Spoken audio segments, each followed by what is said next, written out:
候啊，爹对不起你，爹没本事，让你嫁到那种人家去。侯府不是挺好的吗？有吃有喝有地位。你懂什么？那谢荣怀就是个纨绔，京城谁不知道他整日流连花丛，不务正业？他娶你肯定没安好心。人家好歹是个侯爷，咱家这小官小户的能高攀上侯府，那都是祖坟冒青烟的了。荣怀，我来给你帮忙了。你就是沈家那个？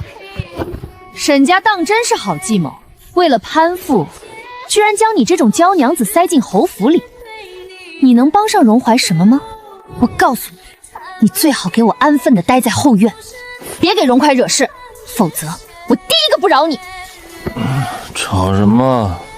荣怀，你去哪儿了？我是想过来帮你忙的，怕你应付不过来。出去。什么？我说出去。今晚本侯洞房，你一个外人闯进来，像什么话？你把我当外人，就因为娶了新媳妇，就忘了我们之间的事儿了吗？来人，把武将军带出去。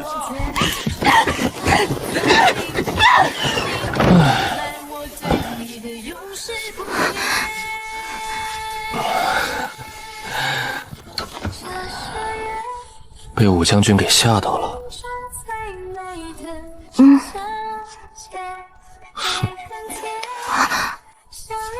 你懂什么？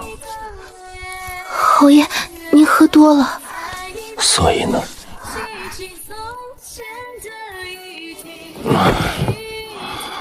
算了，为父不吓你，睡吧。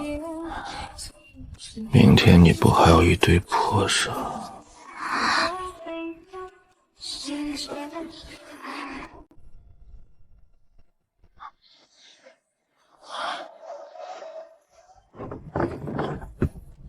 侯爷，将军府那边什么情况？回侯爷，武将军还不知情武小姐今夜出现在这儿的事情。武重这老狐狸居然不知情，倒是有点意思。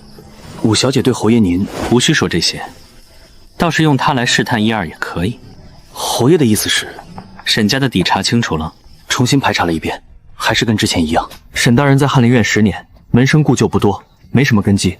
沈家大小姐自幼在江南外祖家长大，外母家姓周，做茶叶生意的，在江南也算有些名望。性格呢？周家教养极严，沈家大小姐也是出了名的温婉贤淑。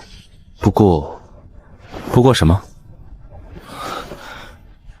周家邻居说，这位大小姐小时候挺活泼的，经常跟着表哥们爬树下河，后来被周老太太狠狠管了几年，才变得规矩。活泼？侯爷？无事，觉得有趣罢了。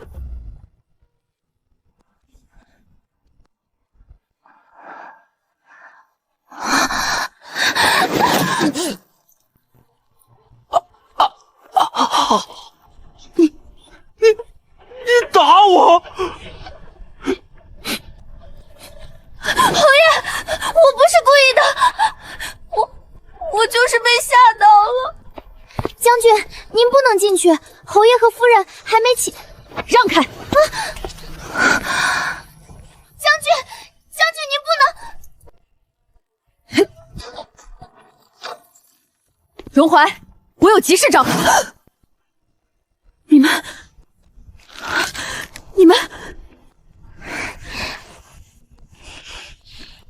一大早闯本侯的婚房，是不是有点太过了？还是说你是想学习？荣怀，我找你有正事。什么正事？你踹我房门，打扰我们休息，这叫正事？军中急报，我需要跟你商量。军中急报应该去兵部，来我房里做什么？武将军，本侯现在是有家室的人了，以后要商量事情，去书房。嫂子，我这个人粗枝大野的，不懂你们内宅的规矩。毕竟荣怀以前也不在意这些，要是冒犯了嫂子，我道歉。没事，将军来找侯爷是有正事，是我赖着侯爷耽误时辰。行了，你先出去等着，我换好衣服就来。你快点儿！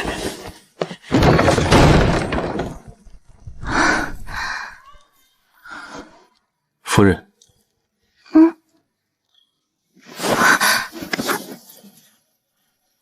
再打一次，本侯的下巴就废了。侯爷，将军还在外面等您。让他等。别怕，为夫在，没人敢欺负你。这个谢荣海不似表面看起来这般简单。夫人，该去给老夫人敬茶了。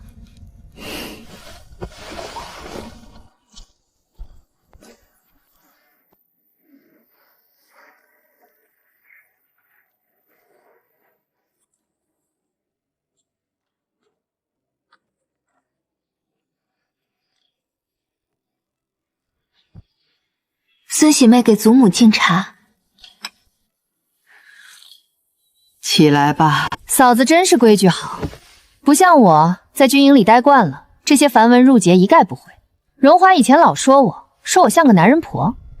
武将军是客，自然不用守我们侯府的规矩。傅一，以后你就是侯府的主母了，要学着管家，有什么不懂的多问。是，孙媳妇记住了。荣怀这孩子总算成家了，以后有人管着他，老夫人可算放心了。可不是，荣怀以前成天在外面胡闹，我们都愁死了。神母这话说的，我什么时候胡闹了？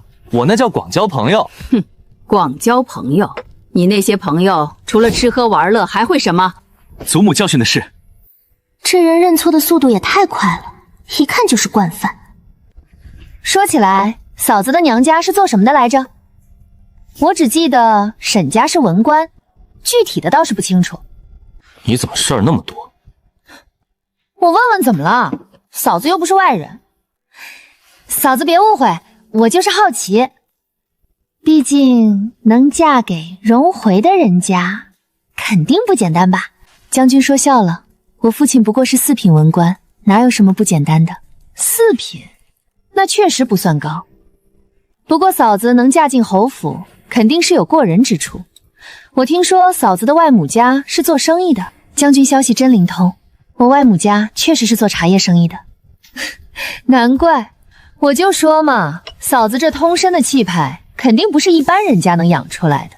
哼，武将军今天话怎么这么多？平时在军营里不是挺惜字如金的吗？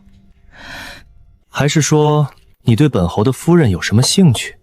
要不我把她借给你，你们好好聊聊。我就是随便问问，你这么紧张做什么？我紧张了吗，夫人？我紧张了吗？侯爷没有。行了，敬完茶就都散了吧。福一留下，我跟你说几句话。嫂子，荣怀这个人吧，看着好相处，其实挑剔的很，你可得好好伺候着，别让他不高兴。将军放心，我会好好照顾侯爷的。那就好，毕竟荣怀以前都是我照顾的，现在交给嫂子，我还有点不放心呢。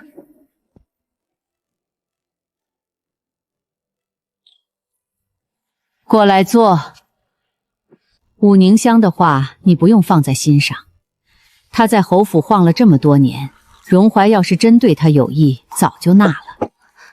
祖母说的是，不过你既然嫁进来了，就要明白一件事，侯府现在看着风光，实则四面漏风。荣怀那孩子在外面怎么胡闹我不管，但这家得有个明白人撑着。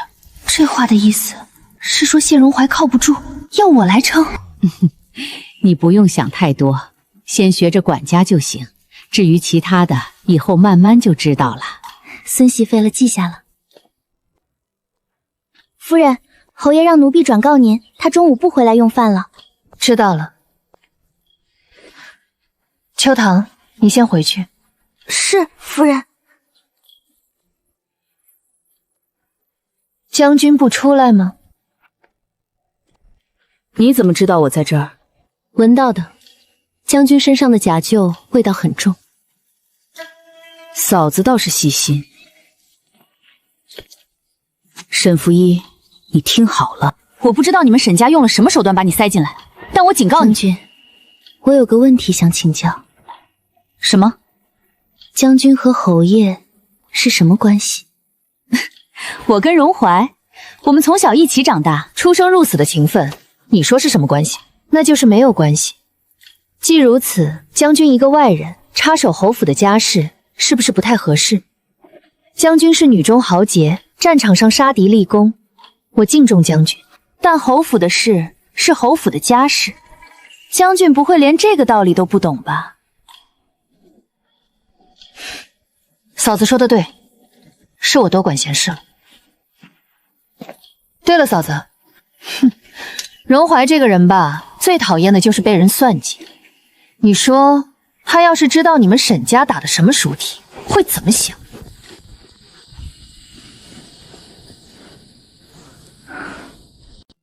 秋棠，咱们院子里有没有不用的花盆？花盆？夫人要花盆做什么？种花，种能开的那种花。库房里应该有，奴婢去找找。多找几个过来，再找点炭火，还有铁线。夫人，您到底要做什么啊？别问了，你去找就是了。是，奴婢这就去找。夫人，您这是做什么？嘘，小声点，别让人发现了。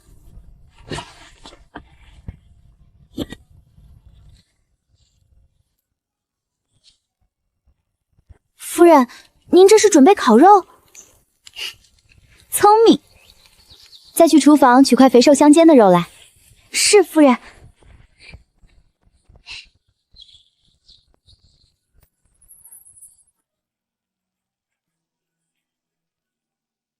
这才叫过日子。秋棠，帮我拿个盘子和剪刀。是。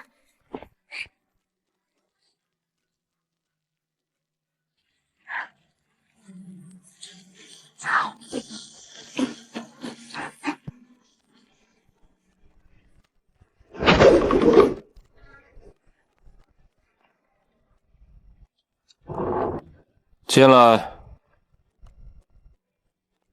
侯爷，院子里的消息。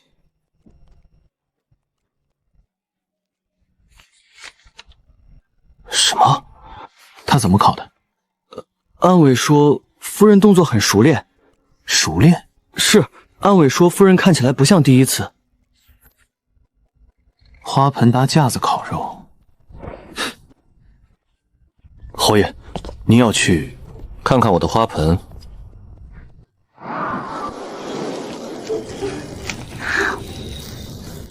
夫人，您慢点吃，别烫着。夫人，您能不能回屋吃？回屋就没灵魂了。秋棠，你也来一块。奴婢不来一块。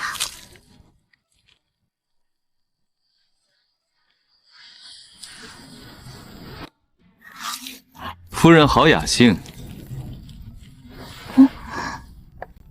侯爷怎么来了？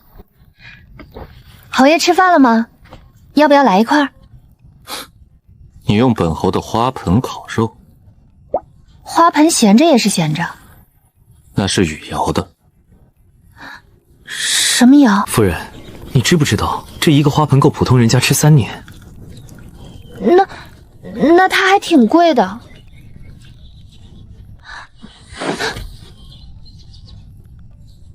侯爷，我真的不知道这个花盆这么贵。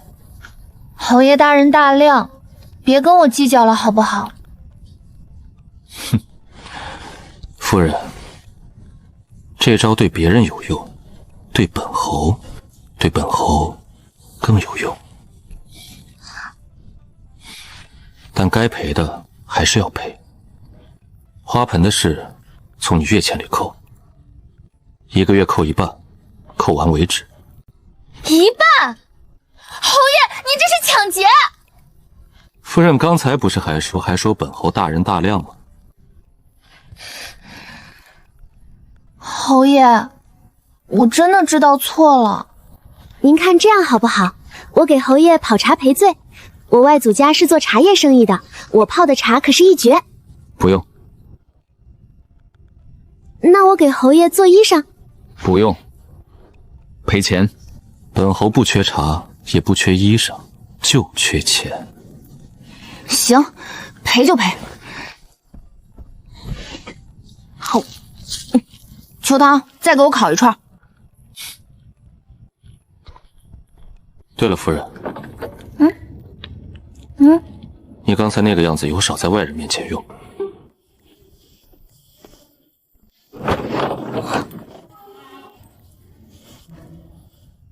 这有什么好用的？秋堂，明天帮我去库房看看，还有什么值钱的东西。夫人要做什么？侯爷扣我月钱，我就不能从别的地方找补回来？秋堂，侯府里除了咱们院儿，还有哪些人？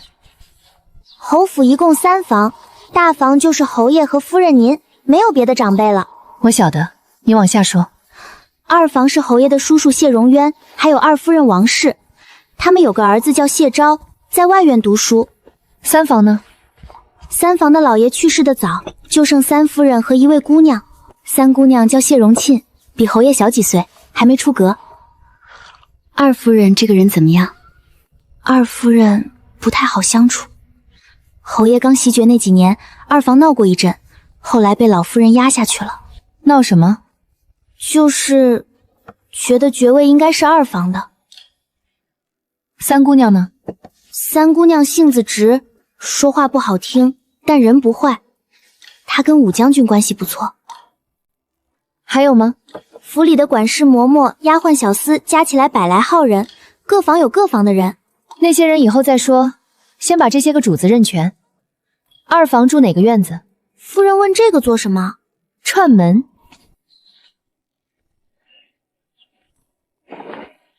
二婶，我来给您请安。哎呀，侄媳妇儿来了，使不得给沈家请安。你是侯夫人，按理该我给你请安才是。二婶是长辈，应该的。侄媳妇儿刚嫁过来，住的可还习惯？挺好的，就是侯府的规矩多，我还在学。慢慢学，不急。有什么不懂的，尽管问二婶。二婶在府里待了10几年，什么都熟。那就麻烦二婶了。荣航这孩子吧，性子是随性了些，但人不坏。以前府里就他一个主子，没人管着，难免有些不太着调。现在侄媳妇儿来了，总算有人管他了。侯爷挺好的。对了，侄媳妇儿见过武将军了吧？那个女人啊，她在府里出入惯了。以前荣华也没成家，大家睁一只眼闭一只眼。现在你来了，她还这样，确实不太像话。将军跟侯爷是世交，来往也正常。正常是正常，但哪有天不亮就闯新房的？也就侄媳妇儿脾气好，换了我早跟她翻脸了。二婶说的对，我确实不知道该怎么办。二婶在府里时间长，能不能教教我？这个，二婶要是不方便就算了，我就是不知道能问谁。侄媳别难过，有什么不懂的尽管问二婶，二婶帮你出主意。谢谢二婶。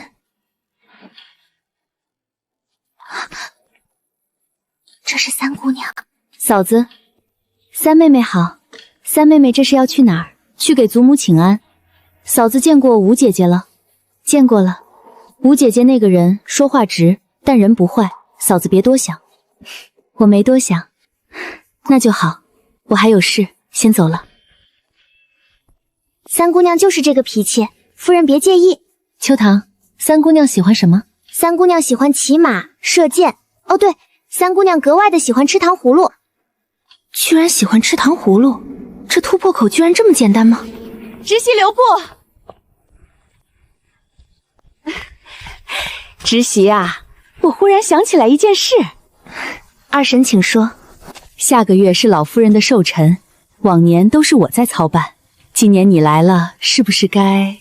二婶说的对，今年确实该我来操办，但是我刚来，什么都不熟，要是办砸了，丢的是侯府的脸。二婶在府里这么多年，能不能帮帮我？今年咱们可以一起办，我跟二婶学学，有二婶把关，肯定不会出岔子。二婶不会不帮我吧？我刚来，二婶就待我如自家孩子亲，我想着我在府里能指望的只有二婶了。你是荣怀的媳妇儿，自家人，怎么能不帮呢？那就谢谢二婶了。夫人，您为什么要把寿宴的事揽下来，还要跟二夫人一起办？因为他想看我出丑。那您还……我把他拉下水，他要是搞鬼，就是自己打自己的脸。他想看我出丑，我就让他先出丑。还有，去帮我买几串糖葫芦。糖葫芦？对，要好的，别嫌贵。明天我得去会会三姑娘。是，夫人。夫人，三姑娘说今天身子不舒服，不见客。三妹妹哪儿不舒服？三姑娘没说。帮我转交给三妹妹，就说我改天再来。夫人，三姑娘这是给您脸色看呢。人家不想见，我总不能硬闯。可是不急，往后日子还长着呢。送糖葫芦不过是试试水，看看他的反应。夫人，怎么了？侯爷他在翠云楼喝醉了，怎么都拽不走，小的们没办法，特来禀告夫人。他去那儿做什么？侯爷经常去。禀告老夫人了吗？还没有，小的先来禀告夫人。这事接与不接，都会落人话柄，得从老夫人口中安排出来，才最妥当。这个不省心的东西，福一，你去把他接回来。我去合适吗？你是他夫人，理应当你去。记住了，别闹大，把人带回来就行。是。哼，这位夫人，您走错地方了吧？我找谢荣辉谢侯爷。找谢侯爷啊？你是侯爷的什么人啊？他夫人。侯爷什么时候成亲了？我们怎么不知道？就是，姐姐不会是冒充的吧？侯爷昨天还在这儿喝到半夜呢，跟我们说他没有夫人。姐姐，我跟你说实话吧，侯爷在我们这儿那是常客，他喜欢什么样的，我们最清楚。姐姐这个样子的，侯爷怕是看不上。就是呢，侯爷喜欢的是有风情的那种。姐姐一看就是良家女，侯爷最怕的就是良家女。麻烦姑娘们告知，她到底在哪儿？3楼雅间天字号，不过姐姐上去也没用，侯爷说了，今天谁都不见。他还真上去了，看他能怎么办。侯爷最烦这种端着架子的了，一会儿准备赶下来。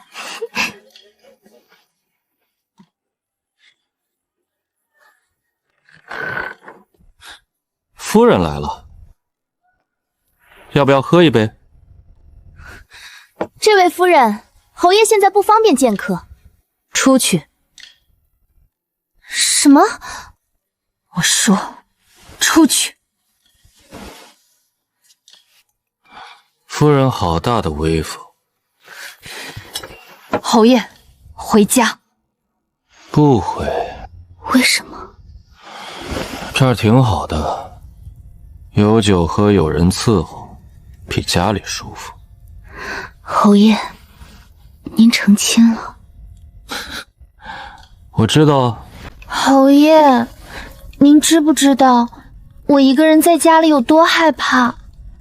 昨天晚上我都没睡好，就想着侯爷什么时候回来。你昨天不是烤肉吃的挺欢的吗？那是白天的事，晚上就不一样了。晚上一个人又黑又冷，连个说话的人都没有。你院子里不是有不少丫鬟？他们又不是侯爷。侯爷，回家好不好？您别喝酒，我给您泡茶，我泡的茶比酒好喝多了。夫人，你这是在跟本侯撒娇？有用吗？有用。走吧，回家。对了，夫人，你刚刚撒娇的时候可没有骂为夫吧？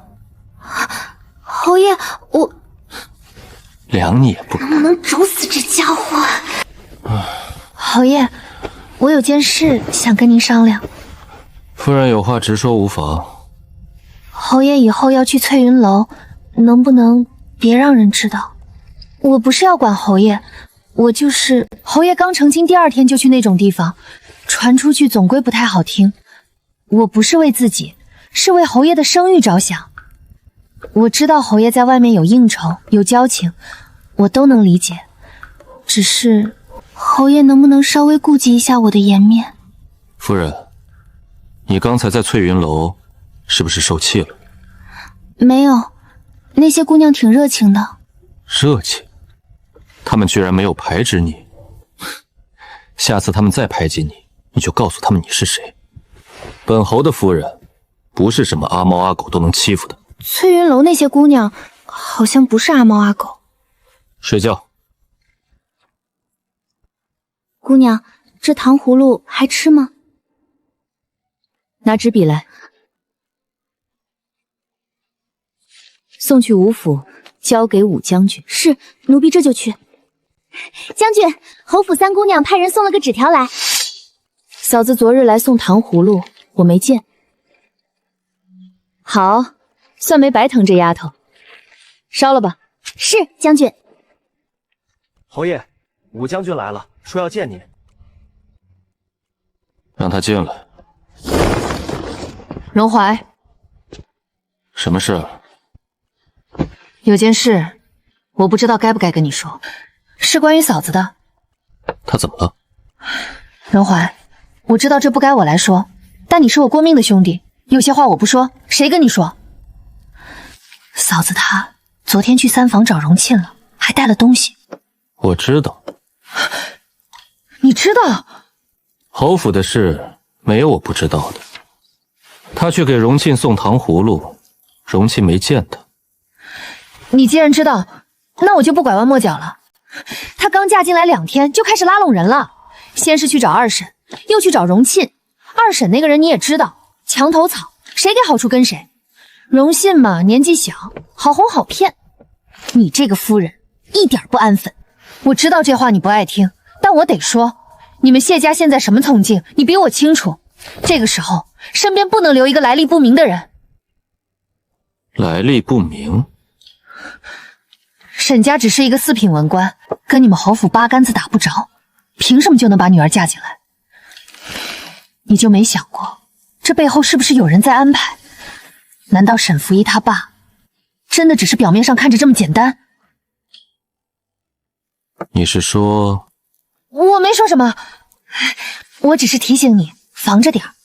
嫂子表面看着乖顺，但她做的这些事可一点都不乖顺。你说的有道理，不过他去找2婶和荣熙，不就是正常的人情往来吗？新媳妇进门跟长辈和妯娌走动走动，有什么问题？问题是他找的不是时候。你想想，他刚进门脚跟都没站稳，就急着到处走动，这说明什么？说明他心里有盘算。那你觉得他有什么盘算？我不知道，但这种表面越乖的，心里越有主意。荣怀，你这个人什么都好，就是在女人身上太不当回事了。以前你一个人怎么都行，现在有了家室，有些事还是得多个心眼儿。行了，我知道了。荣慧，你不会把我的话告诉他吧？我不是想挑拨你们夫妻关系，就是担心你。放心，你跟我说的话，我不会告诉他。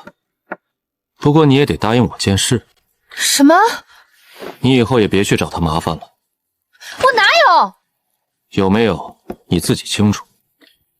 她是我明媒正娶的夫人，你跟她过不去，不是在打我脸吗？稍微收敛些。荣怀，你这话是什么意思？我跟他过不去？我什么时候跟他过不去了？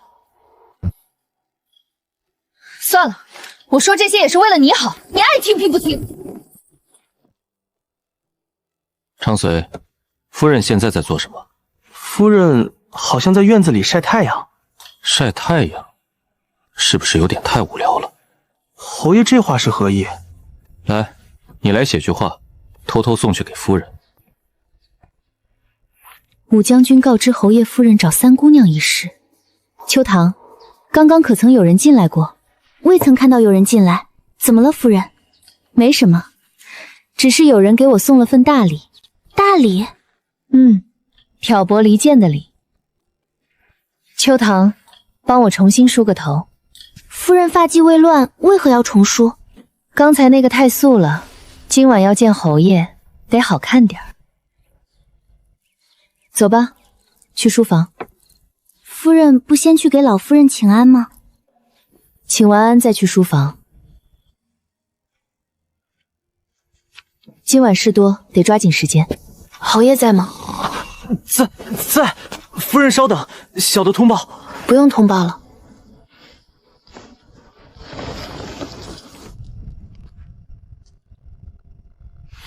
夫人来了。侯爷。夫人有何事？这是什么？侯爷看看就知道了。我回屋的时候，这张纸条就压在梳妆台的铜镜下面，不知道是谁放的，也不知道是什么时候放的。上面写的可是真的？侯爷，您觉得呢？我今天去找三妹妹，是给三妹妹送糖葫芦。三妹妹没见我，我就回来了，就这么简单。我不知道武将军跟侯爷说了什么，但有人把这件事写在纸条上，偷偷放在我房间里。侯爷，这个人定是想挑拨离间。哦，挑拨什么？挑拨我和侯爷的关系，挑拨我和武将军的关系，让侯爷觉得我到处拉拢人，让武将军觉得我在背后搞小动作。侯爷，我刚进门3天，和各方的亲戚走动，打个面罩，这是尊重。怎么这都能传到武将军耳中，还让武将军亲自跑一趟来告知侯爷您呢？所以呢？所以，我想请侯爷帮我做主。做主？对，有人在我的房间里放纸条，这件事可大可小。往小了说是恶作剧，往大了说，是有人在侯府里兴风作浪，挑拨离间。这种人今天能在我的房间放纸条，明天就能在侯爷的书房放别的东西。夫人这是想把此事闹大？不是闹大，是想请侯爷帮我找出这个挑拨离间之人，以绝后患。夫人想让本侯帮忙，那本侯有什么好处？侯爷想要什么好处？本侯这个人吧，从来不白干活。夫人承本侯一下，本侯就帮你查。侯爷说什么？亲一下，就一下，不赖账。侯爷，您这是在趁火打劫。不错。所以夫人是亲还是不亲？侯爷说话可作数。本侯什么时候说话不算数了？好了，侯爷。夫人管这叫亲？侯爷刚才不是说亲一下吗？我亲了侯爷的脸，那也是亲。沈福义，你在耍本侯？侯爷说的是亲一下，又没说亲哪里。我亲了侯爷的脸，怎的就不算了？你知不知道本侯最讨厌别人在本侯跟前耍小聪明？我没有耍小聪明，我是真的觉得亲在脸上比亲在嘴上更有诚意。更有诚意？对，侯爷想想，亲在嘴上多俗气，亲在脸上就不一样了。亲脸是什么？是尊重。尊重？对，亲脸表示我对侯爷的尊重和敬仰，亲头上就太轻浮了。侯爷这么高贵的人，怎么能用那种俗气的方式？再说了，侯爷让我亲我就亲，那我多没面子。我好歹也是侯府的主母，传出去多不好听。你不说我不说，谁知道？天知地知，你知我知，举头三尺有神明。侯爷去哪儿？去找人查纸条的事。侯爷真要帮忙？本侯说话算话，下次不许再亲脸。夫人可听懂了？听懂了。下次？什么下次？还有下次？谁要跟你有下次？等兔子。秋棠，库房里的东西你查了吗？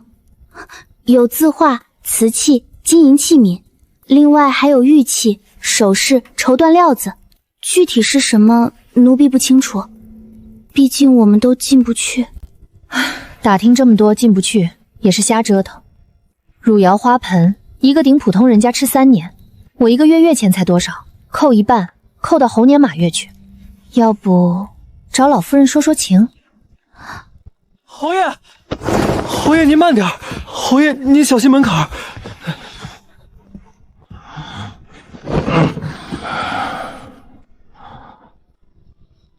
夫人，侯爷怎么喝这么多？高兴，今天高兴。高兴？喝成这样叫高兴？侯爷是查到什么了吗？那个啊，本侯还没查到，只晓得一张纸条，没头没尾。笔迹是生手写的，纸张是市面上最普通的，查不到是谁放的。我就猜到会是这样。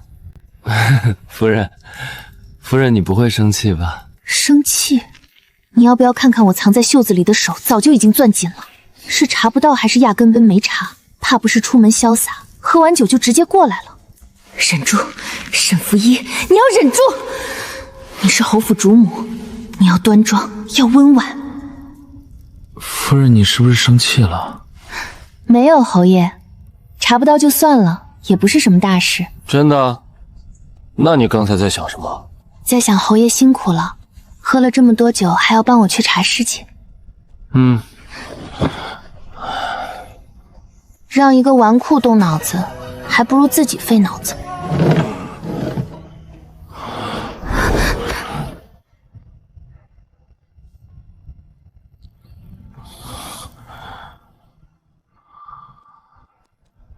夫人，侯爷要说什么？夫人的手挺软的。秋航，打盆热水来，给侯爷擦擦脸。是，夫人。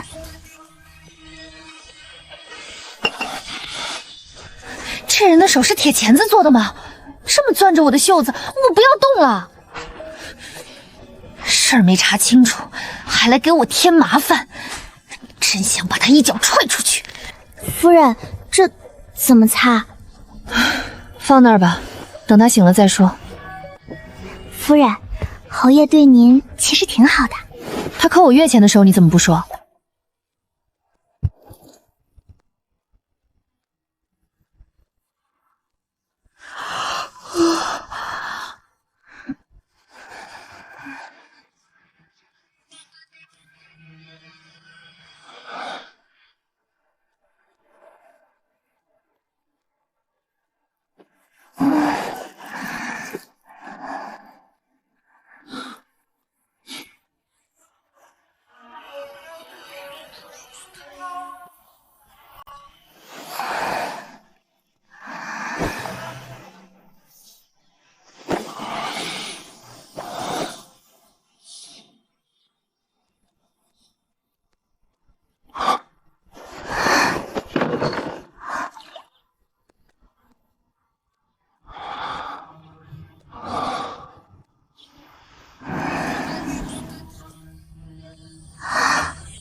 把夫人叫起来。夫人，夫人醒醒！夫人，该起了。再睡1刻钟。告诉他，老夫人叫他。老夫人叫我？现在吗？是侯爷说的。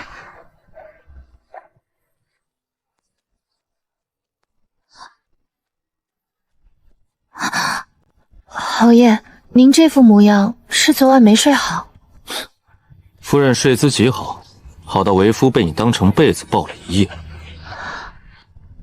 难道我的睡相真的有那么差？真是丢脸丢到外祖母家了呀！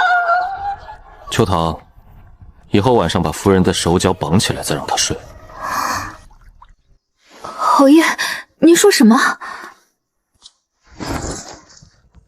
侯爷，您昨晚没睡好，眼睛怎么……闭嘴！夫人，也该去给老夫人请安了。福一，你进门也有几日了，府里上下也都大概了解了些，管家的事情该接手了。这是侯府库房、账房和各处院子的对牌钥匙，从今天起交给你保管。祖母、二婶、三婶，福一年轻不懂事，怕管不好，往后还请各位长辈多指点。侄媳妇儿客气了，有什么不懂的尽管问我，我肯定知无不言。管家不是小事，侯府上下几百口人，吃穿用度、迎来送访，样样都要操心。你刚来不着急，慢慢学。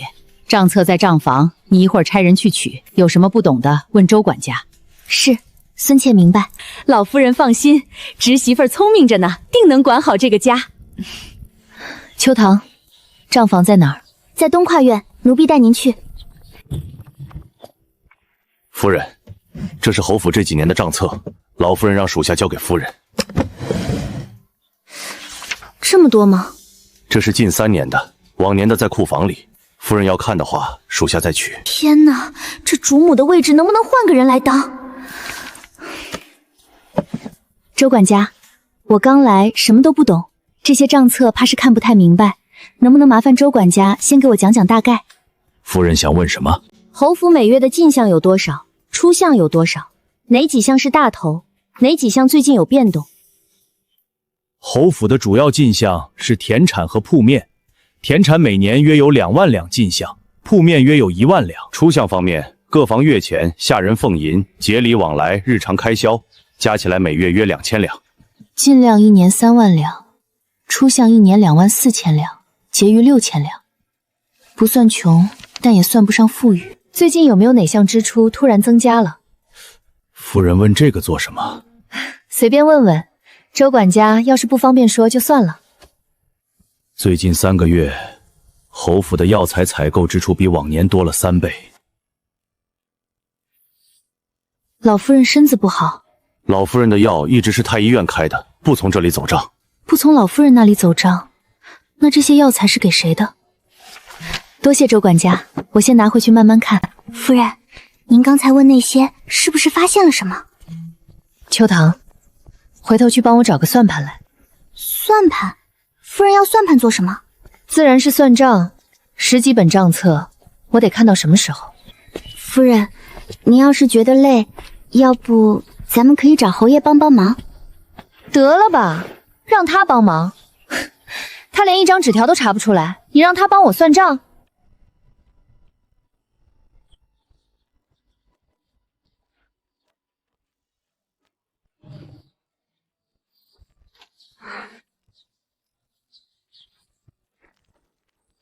侯爷，您怎么来了？管家了。祖母把对牌交给我了。看得懂吗？慢慢看，总能看懂的。侯爷，我这脸上是有什么脏东西吗？没有，只是跟你说一声，花盆的事不用赔了。不用赔了？为什么？就当本侯心情好。心情好？这人昨晚一夜没睡，还能称得上是心情好？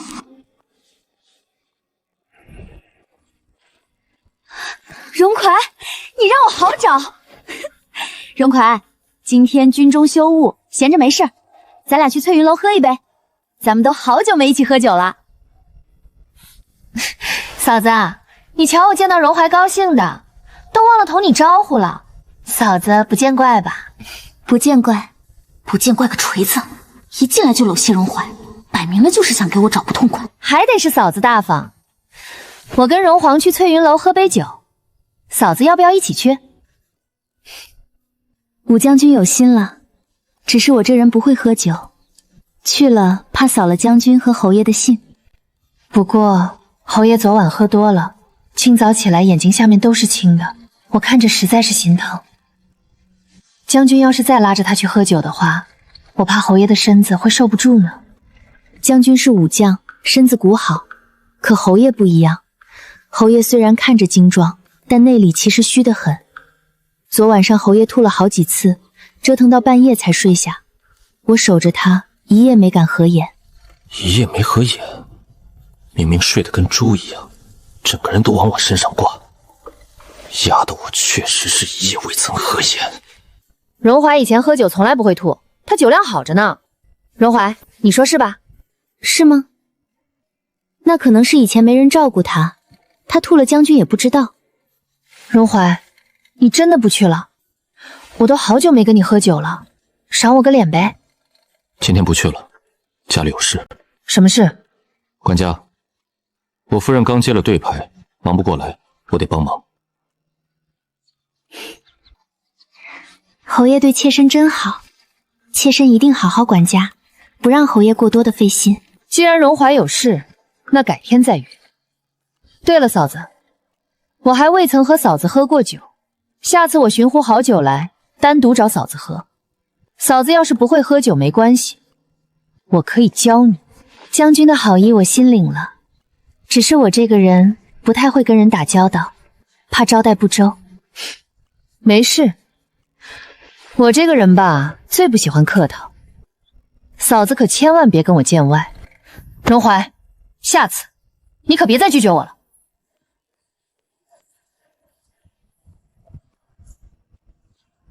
夫人当真好口才。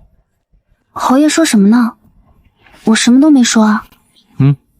你什么都没说，就是说了侯爷昨晚吐了好几回，折腾到半夜，夫人一夜没敢合眼。妾身是关心侯爷，不想让侯爷再被拉去喝酒，所以才说了谎。您别怪妾身。关心？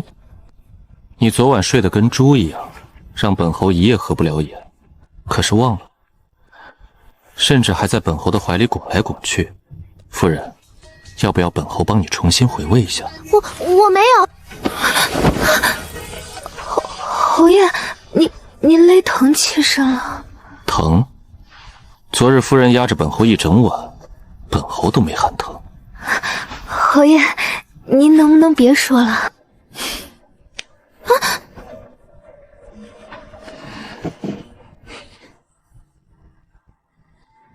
算是没让本侯好好睡觉的惩罚。要不是碍于要在他面前装作柔弱，高低得跟他招呼两下。这该死的家伙，绝对是故意的，可别被我找到机会，否则一定要好好的整顿他一顿。进来。侯爷，兵部有消息，武冲昨日密会了禁军副统领赵恒，两人在赵府后巷的马车上谈了1炷香的功夫。赵恒离开的时候，往袖子里藏了封信。禁军副统领，武重的手伸的倒是比我预想的要长，能让赵恒亲自收的东西，不会是什么能留下把柄的证据。继续盯着赵恒的行踪，事无巨细，全部记下来。是。还有事？回侯爷，还有一件事，江南那边的消息。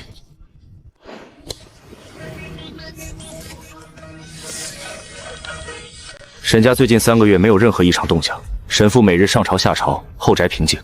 夫人嫁入侯府前，沈家没有与任何朝中势力有过密来往。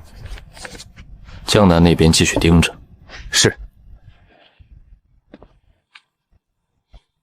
长随，侯爷，去查一下西山围猎的随行名单里有没有谢家。侯爷想去，去不去另外说，但本侯得未雨绸缪。秋藤，夫人有什么吩咐？周管家在府里多少年了？听说有20多年了，老太爷还在的时候就在府里当差了，一直管账。对，周管家是账房出身，老太爷在世时就让他管着府里的账目，老夫人信他，侯爷也不怎么过问。这样的人，要是真有问题，那就是大问题。周管家这个人，你了解多少？周管家这个人吧，话不多，做事仔细，对谁都客客气气的，府里上上下下对他的印象都不错。他有家人吗？有的，老伴儿前几年没了，有个儿子在外面做生意，听说做的还不小。做什么生意？这个奴婢就不清楚了。夫人，您是不是发现什么了？没什么，就是随便问问。秋棠，你去请周管家来一趟，就说我有几处账目看不懂，想请教他。是，夫人。夫人找属下。周管家来了，快请坐。周管家，我这个人不太懂账目，有几处地方看得云里雾里的，想请您指点指点。您看这里，3月采购的布料支出写的是500两，但入库登记上写的是100匹布，一匹大概2两银子，100匹也就200两，这多出来的300两是买了别的什么吗？夫人记性好，这批布料确实不止100匹，入库登记上只写了100匹，是因为另外50匹直接送到了各房各院，没有经过库房。另外50匹，可是支出写的是500两，100匹200两，50匹100两，加起来也才300两，这500两还是对不上。属下记错了，那一批布料是上等的蜀锦，不是普通的布料。蜀锦1匹要5两银子，150匹正好是500两。蜀锦，可是入库登记上写的是100匹普通布料，不是蜀锦，会不会是登记的人写错了？夫人说的是，属下回去查一下底档，再给夫人回复。麻烦周管家了。还有这里，5月的药材采购比上个月多了300两，是府里有人生病了吗？我怎么没听说？回夫人，是老夫人让备的一些滋补药材，存在库房里，以备不时之需。滋补药材？什么滋补药材这么贵？300两呢？是上等的人参和鹿茸。原来是这样。今天就先问这些吧，麻烦周管家了，耽误您这么长时间。夫人客气了，属下分内的事。周管家，夫人还有什么事？令郎在外面做生意做得还好吗？还过得去。做什么生意啊？一些小买卖，不值一提。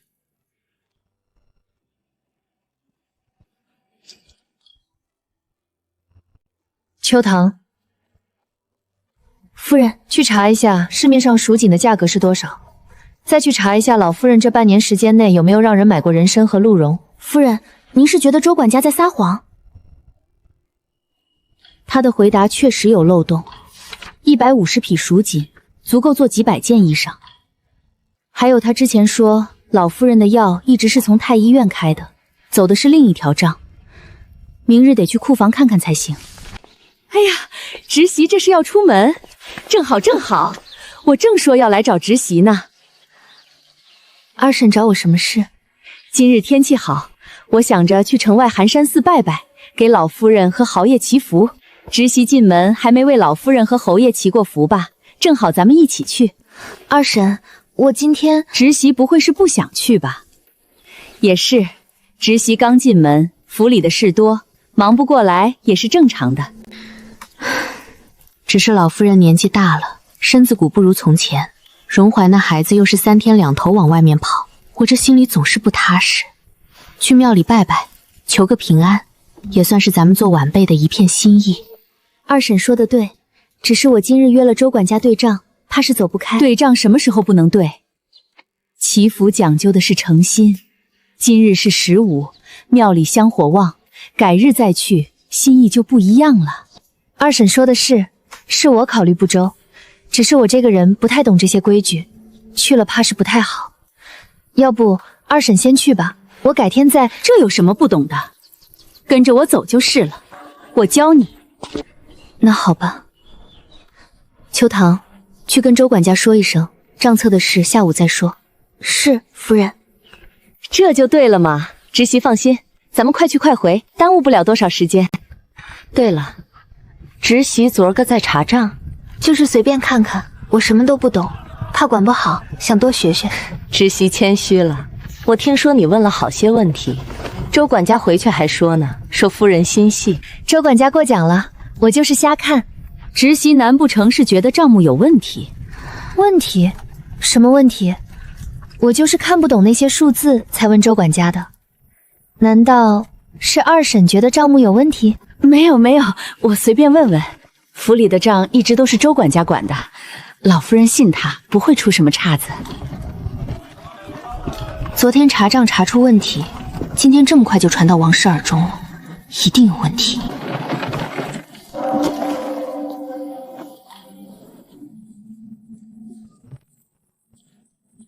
王氏皇帝中寒山寺父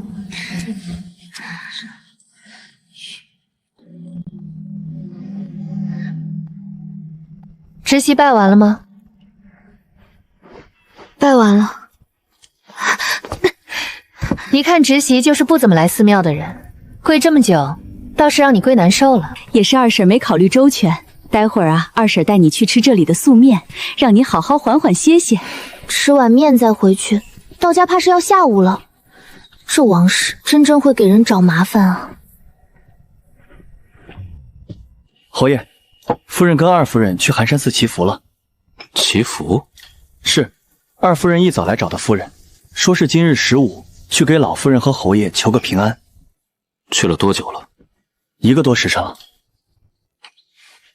还有一件事，昨晚夫人周管家过去查账。侯爷要出门？自然是要去看看王氏有多虔诚的带着本侯的夫人礼佛。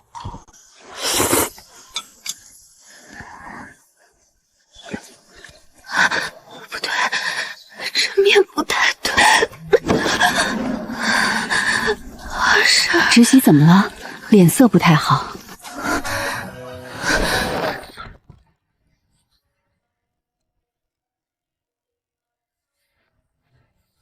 来人，把夫人抬到后院禅房去，让她好好睡一觉。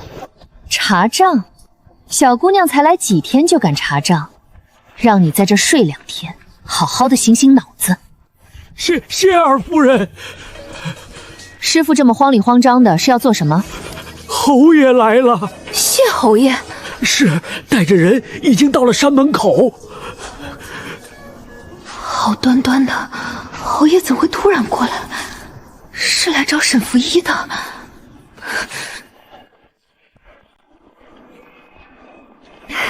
荣怀，你怎么来了？二婶，我夫人呢？直习在哪儿？在后院吃面。吃面？吃了多久了？没多久，我见他吃完有些困意，就让人带他去禅房小坐歇息了。我这夫人吃碗面还能给自己吃睡着了？兴许是路途跋涉，有些累了。荣怀，你听我说，直习就是累了，休息一下就好。在哪个禅房？二婶，我问你，我夫人在哪个禅房？后院东厢第1间。秋堂叫过去了没有？已经过去了。我们先走，省得闹出事来让人看笑话。侯爷。夫人，沈福烟，真是有够笨的。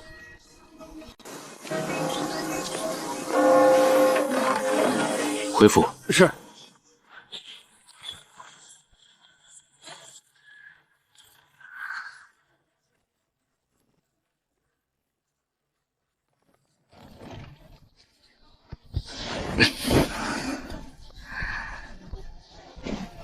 侯爷，您这是扛着，是不是不太好看？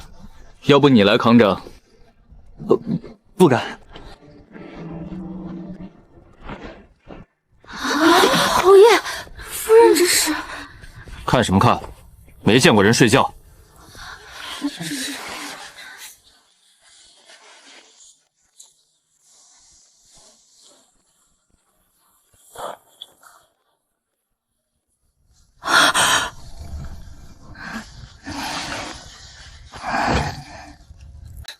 二婶，荣怀，你这是？我家夫人柔弱，被二婶拉去拜佛，居然拜晕了，怎么都叫不醒了。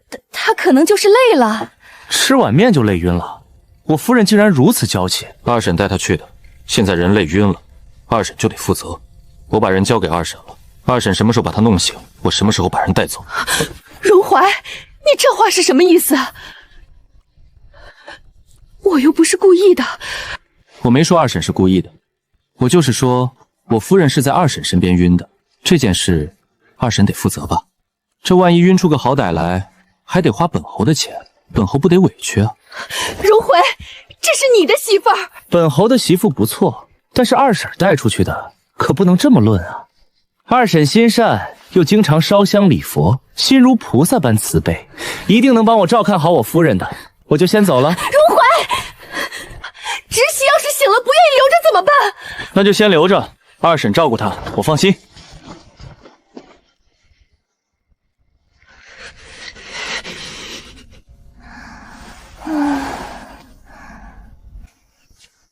侯爷，您真把夫人放在二夫人那儿了？